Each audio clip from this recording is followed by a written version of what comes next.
As a journalist, I'm often away from home for different projects. My job demands it.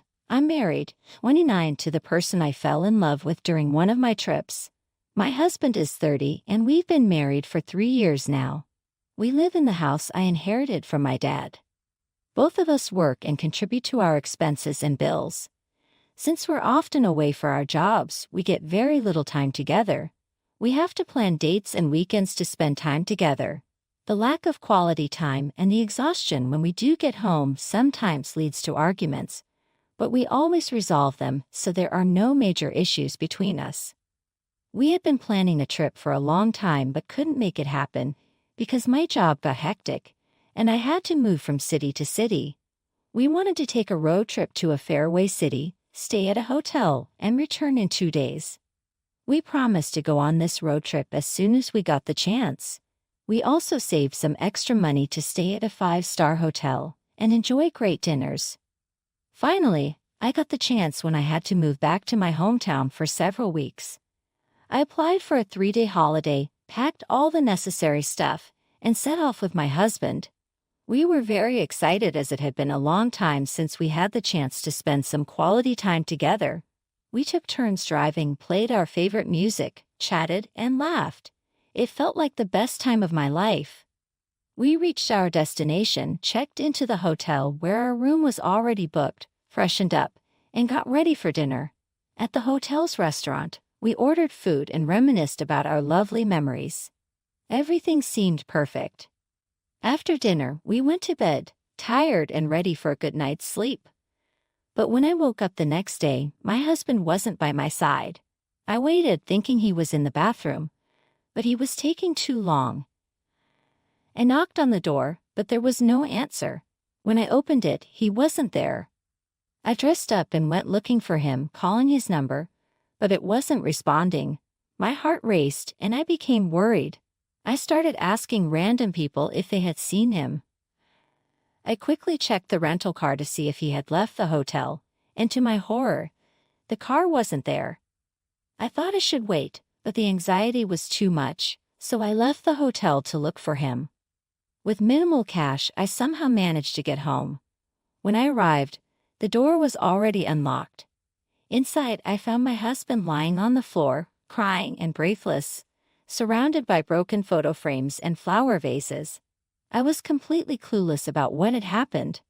My husband noticed me, got up, and said that she had ruined him and left him with nothing. When I asked who he was talking about, he, in a wave of emotions, told me he had been in love with a girl from a nearby college and had been seeing her for about a year. I was shattered, my head spun, and I immediately left the house. I'm now at my friend's place because I can't face my cheating husband. After collecting myself, I confronted him and learned the whole story. I'm shocked that he dares to blame me, saying I was never there when he needed someone.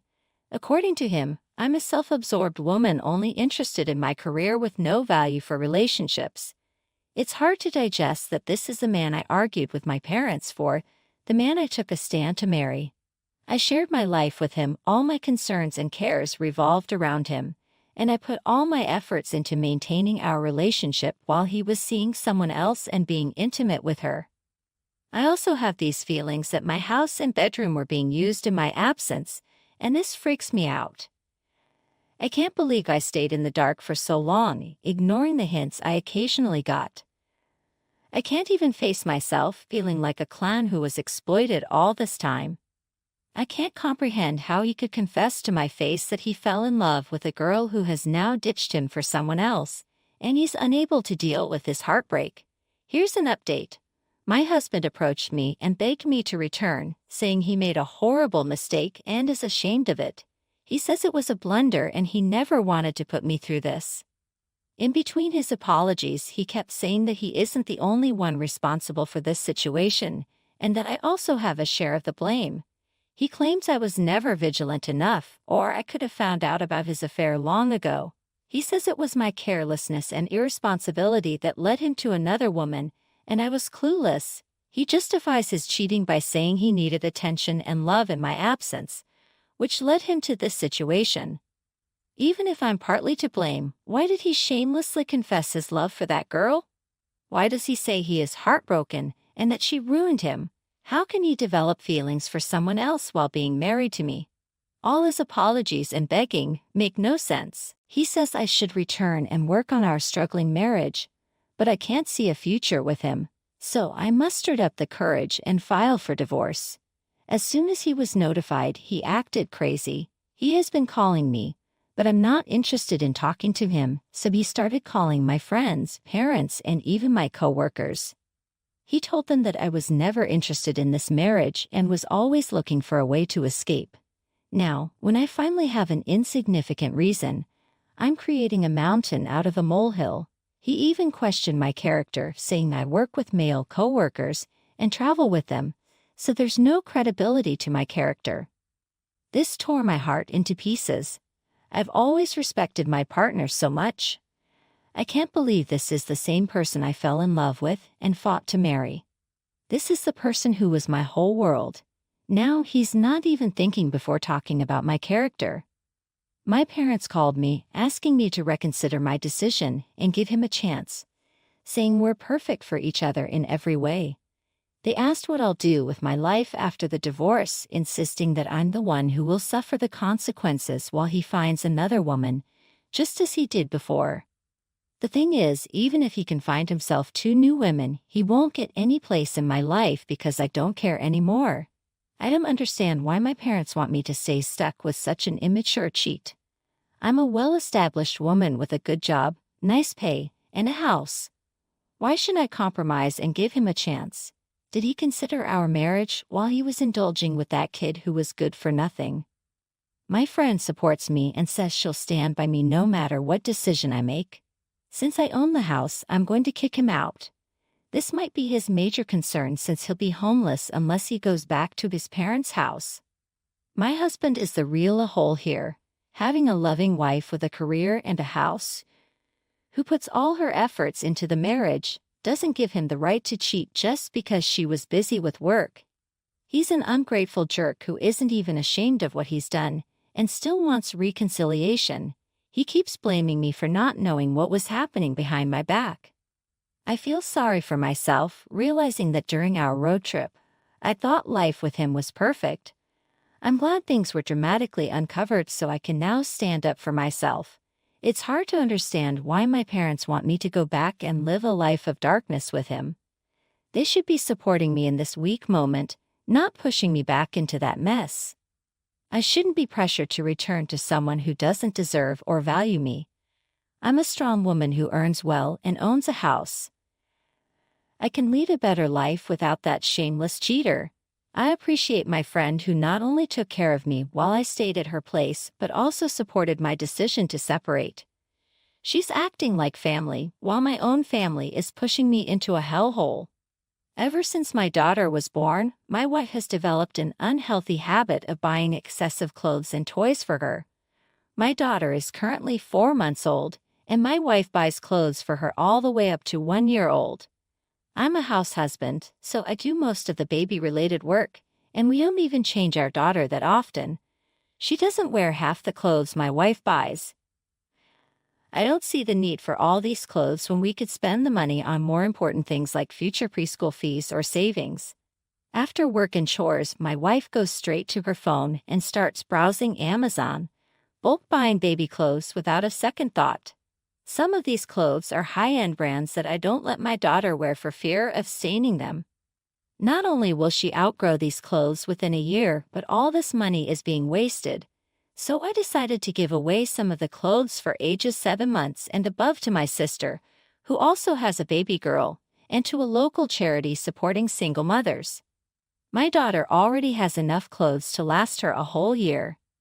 I wasn't planning to tell my wife until she ran into my sister at a family gathering and saw my niece wearing the clothes she bought. When she confronted my sister and realized the truth, my wife was furious.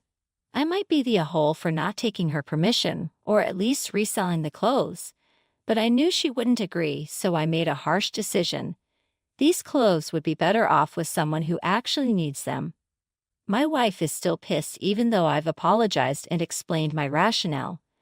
I really wish she would stop impulse buying clothes, especially since it could strain her financial earnings, which could have otherwise gone into our joint savings account.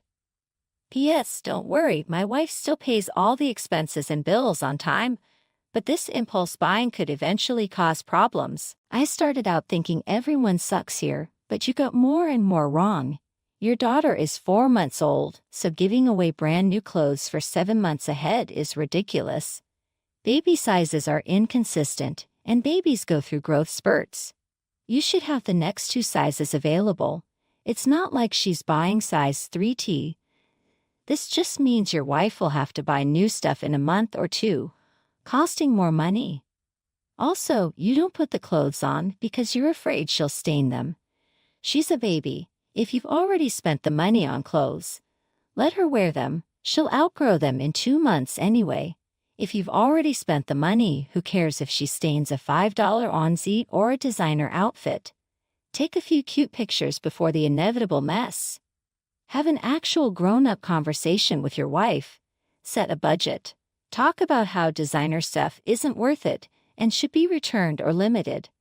If she's completely unwilling to compromise and you can't save, that's an issue. But getting rid of clothes that will fit in 2 to 3 months without discussing it, that's just ridiculous and in a whole move that doesn't benefit anyone. Here's the next story. We recently had senior recognition for my team since our regular season is over. Each year, each senior's accomplishments on the team and academically are talked about. Then they are escorted by their parents and given a gift of a framed uniform. They introduce the senior by saying, "Here is first name, last name from hometown," escorted by her parents, mom's first and last names, and dad's first and last names.